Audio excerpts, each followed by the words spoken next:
बड़ी खबर आपको बता दें, सुप्रीम कोर्ट ने बिहार की मतदाता सूची के विशेष गहन पुनरीक्षण को चुनौती देने वाली याचिकाओं पर सुनवाई का आज दूसरा दिन है। सुप्रीम कोर्ट ने कहा है कि एसआईआर वोटरों के खिलाफ नहीं है, ये वोटर फ्रेंडली है। याचिकाकर्ता के वकील अभिषेक मनु सिंघवी ने आधार कार्ड को पहचान पत्र के दस्तावेज से बाहर करने पर सवाल उठाए। उन्होंने कहा कि यह सबसे अधिक प्रचलित दस्तावेज है जो अधिकतर लोगों के पास होता है। उन्होंने ये भी कहा कि पानी, बिजली, गैस कनेक्शन के कागजात भी मान्य नहीं है। पासपोर्ट 1 से 2% से भी कम लोगों के पास है, बाकी दूसरे दस्तावेज 2 से 3% के आसपास है। नलिनी शर्मा मेरी सहयोगी जुड़ गई हैं तमाम जानकारी के साथ। नलिनी, जो अभिषेक मनु सिंघवी दलील दे रहे हैं उस पर कोर्ट ने क्या कहा कि आधार कार्ड मैक्सिमम लोगों के पास होता है, बाकी दस्तावेज होते ही नहीं है, बहुत कम ऐसा प्रतिशत है जिन लोगों के पास ये दस्तावेज होते हैं। देखिए, सुप्रीम कोर्ट की जस्टिस सूर्यकांत की पीठ के सामने ये सुनवाई कल भी चली थी, आज भी पूरे दिन यही एक्सपेक्टेड है कि सुनवाई चलेगी। और इसी बीच बड़ा बयान आया है सुप्रीम कोर्ट की तरफ से, जहां सुप्रीम कोर्ट ने बोला है कि ये पूरी एसआईआर की जो एक्सरसाइज इलेक्शन कमीशन कर रहा है, ये कुछ तरीकों से तो वोटर फ्रेंडली है। क्यों बोला है सुप्रीम कोर्ट ने ऐसा?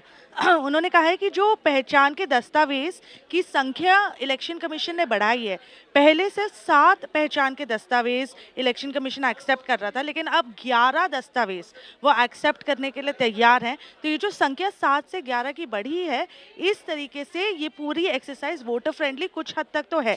उन्होंने बोला कि हम आधार के संदर्भ में आपके बहिष्करण संबंधी तर्कों को समझते हैं, जो पिटिशनर ने अपनी तरफ से तर्क रखे हैं कि कैसे पूरी एक्सरसाइज एक्सक्लूशनरी है, बहुत सारे लोगों का नाम इस पूरी लिस्ट में नहीं है।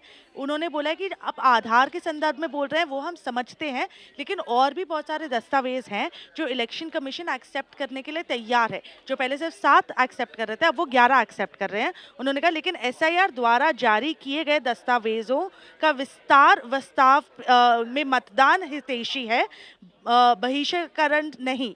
उन्होंने ये भी बोला है कि इससे उन्हें ज़्यादा विकल्प मिलते हैं, क्योंकि 7 से अब 11 दस्तावेज हो गए हैं।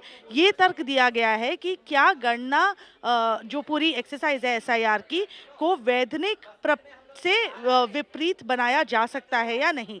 अगर गणना पूरी एक्सरसाइज को आपने दायर में वैधानिक को लिया है, तो क्या उनका उल्लंघन होगा या ज़्यादा इंक्लूसिव तरीके से ये सारे डॉक्यूमेंट्स को एक्सेप्ट करा जाएगा। तो बहुत बड़ी टिप्पणी आई है पीठ के सामने से। अब इलेक्शन कमीशन और केंद्र सरकार की तरफ से आर्ग्यूमेंट्स अभी बाकी हैं, जो हम आगे के कुछ घंटों में देखेंगे सुप्रीम कोर्ट के सामने होते हुए। तो ये देखना बाकी रह जाता है कि अब इलेक्शन कमीशन इस पूरे मुद्दे पर आगे आगे क्या बोलती है।